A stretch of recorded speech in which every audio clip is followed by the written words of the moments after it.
Welcome to my course, Game Development Basics, Week 7, Lesson 8, Ship Customization Menu.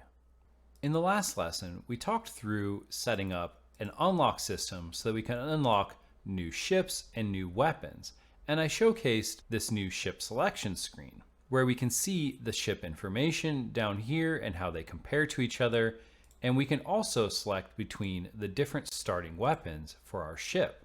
So let's break all of this down for you and show how it's all working together. And there's two basic components to this, and I'll go through them one at a time. So the first one is this ship information widget. And this is another widget that we created right here. And most of this should be pretty straightforward. There's not a lot here that we haven't seen yet, but basically what we have is we have a vertical box with a bunch of horizontal boxes inside of it. And then in each horizontal box, there's a piece of text, a spacer just to make everything spaced out a little bit better, and then a progress bar. And each of these progress bars has a function bound to it. So for get armor percent, I'm just getting access to the player ship, health component, and then maximum health, and then dividing by 10. For max speed, I am getting access to the character movement component and then the max walk speed variable, and then dividing by 4,000, which I think would be a good maximum speed. And then for the range, fire rate, and damage, they're all from this struct on player ship. And for each of these, I'm just dividing by 10 to get a total value out of 10, assuming that 10 would be the maximum number. So nothing special here. Everything should be pretty straightforward. The only thing that may be a little bit new is that we're using all these horizontal boxes that are within this vertical box so that everything stacks up nicely, and that this is a widget within a widget here on our ship select screen. For this weapon selection though, there is a little bit more going on. And if we look here, I have another widget called Weapon List, and all that's in here is a vertical box and then a text that says weapons, and then another vertical box called VB Weapons, but this is actually an empty vertical box at the moment, which means we're actually spawning these thumbnails in based upon all of the items in the array. And the thing that we're spawning in is another widget called Weapon Thumbnail, and all that's in here is just one image that we're setting to a thumbnail that'll show an image of the weapon.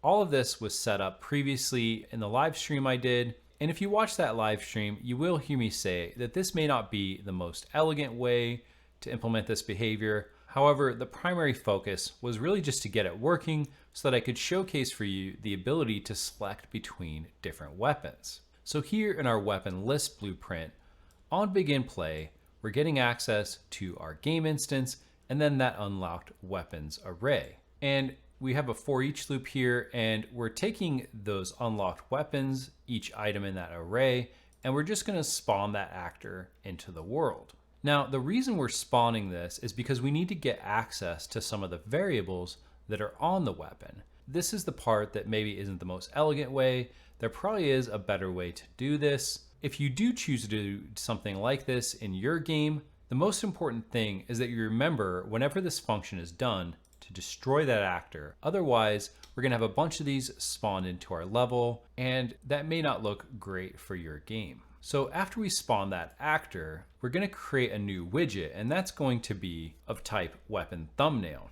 And we notice that we're passing in a weapon class here, and that's actually from our unlocked weapons. So we're passing that directly into the widget. And the reason for that, as we'll see, is that when the player clicks on this widget, we need to be able to know what is the class of that weapon so that we can equip that to our ship. Then we're getting access to this variable called thumbnail on our weapon base class. Just so you know, this is a new variable that we set up on weapon base so that each weapon can have its own thumbnail. So the next thing is we take this VB weapons, which if you remember was just an empty vertical box. And we're using this function called add child to vertical box. This will take an input of a widget. So we can actually pass in the new weapon thumbnail widget into this function, and that will create a new child in this vertical box, which is what allows us to see them all stacked up here like this. The next thing we're doing is we're getting a reference to this image thumbnail, which again is the only element on our weapon thumbnail widget. And we're using set brush from texture. And this will take an input of a 2D object reference. So we can pass in this thumbnail variable from our weapon base into this, and that's what allows each of those thumbnails to have a different picture. And then of course, like I said, we want to destroy this actor that we spawned into the world.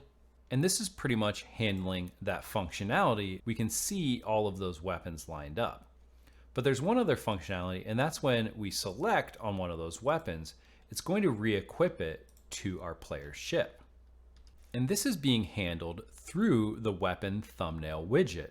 And over here, we have a function called on mouse button down. And we can gain access to that by hovering here and seeing this override. And there's all of these functions here that are on every widget that we can override. So you can see that there's some for mouse up, mouse enter, mouse leave.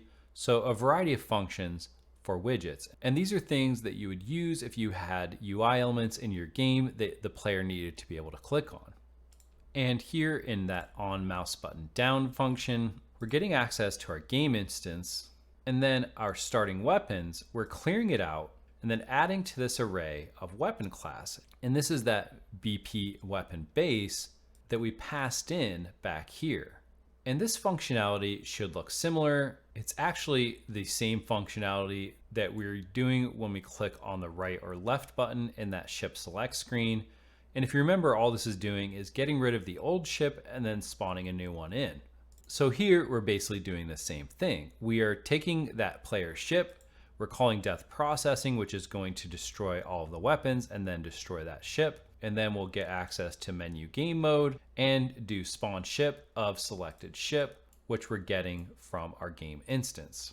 And one thing to note, whenever you're using one of these mouse events, there always needs to be a return node. And if we hover over this return value, it gives us a tooltip whether the event was handled along with possible requests for the system to take action. And if this is blank, you'll actually get an error sometimes. It'll give you a little warning. So if you just drag off of this and then grab this make event reply, it'll get rid of that warning or that error. And so now that'll work. And so now in our ship select screen, we have that ship information widget set up.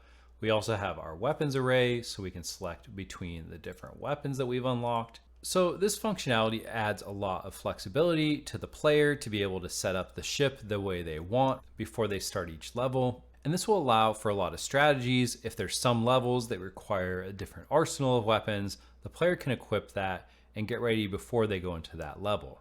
So I hope you're able to follow along with this lesson.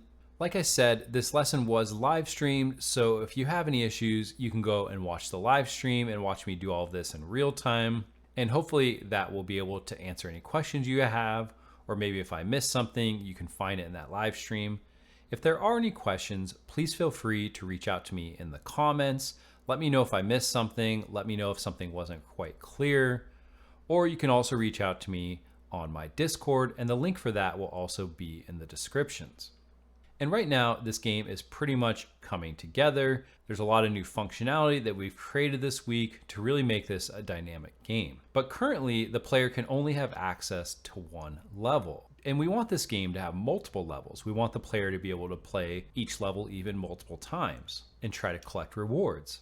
In the next lesson, we're going to be creating a level select screen that will allow the player to select a level and then play that level. And we'll also be handling unlocking levels when a player completes each level. So I'll see you in the next lesson.